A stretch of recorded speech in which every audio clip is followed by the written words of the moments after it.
Zee 24 तास एक पाऊल पुढे। दुष्काळी परिस्थितीमुळे राज्यातील शेतकरी सध्या पुरता नाउमेद झालेला आहे। अशा परिस्थितीत शेतकऱ्यांना काहीसा आशेचा किरण दाखवण्यासाठी जळगाव जिल्ह्यातील राजवड गावामध्ये शेतकऱ्यांसाठी कृषी विकास परिषदेचं आयोजन कृषीभूषण आमदार साहेबराव पाटील यांनी केलं होतं। कृषी विषयक तसंच विविध विषयातील तज्ञ अधिकाऱ्यांनी यावेळी परिषदेत शेतकऱ्यांना मार्गदर्शन केलं।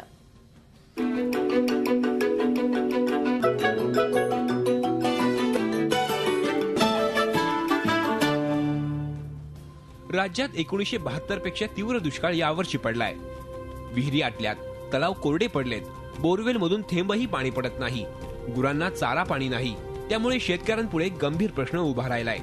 अशा परिस्थितीत शेतकऱ्यांना सावरण्याकरता अंमळनेरचे आमदार कृषीभूषण साहेबराव पाटील यांनी आगळ्या वेगळ्या उपक्रमाचं आयोजन केलं होतं।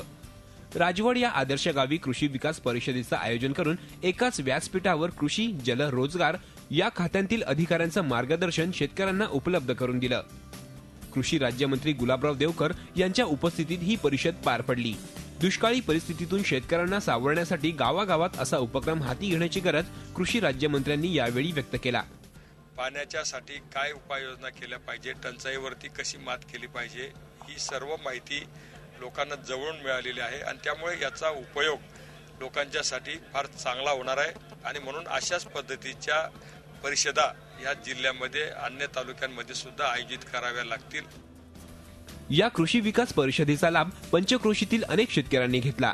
यावेळी शेतकऱ्यांकडून दुष्काळावर कशी मात करता येईल या संदर्भात गाव पातळीवर जलव्यवस्थापनावर जोर देण्यात आला। शासनाच्या योजना गावागावात पोहोचाव्यात म्हणून अशा दुष्काळी परिषदांची राज्यात मोठी गरज निर्माण झाली आहे। तसेच वाढती लोकसंख्या आणि लागवडीखाली वाढणारं शेतीचं क्षेत्र विचारात घेता शेतकऱ्यांमध्ये जलसाक्षर होणं ही काळाची गरज बनली आहे। झी 24 ताससाठी विकास भादाणे, जळगाव।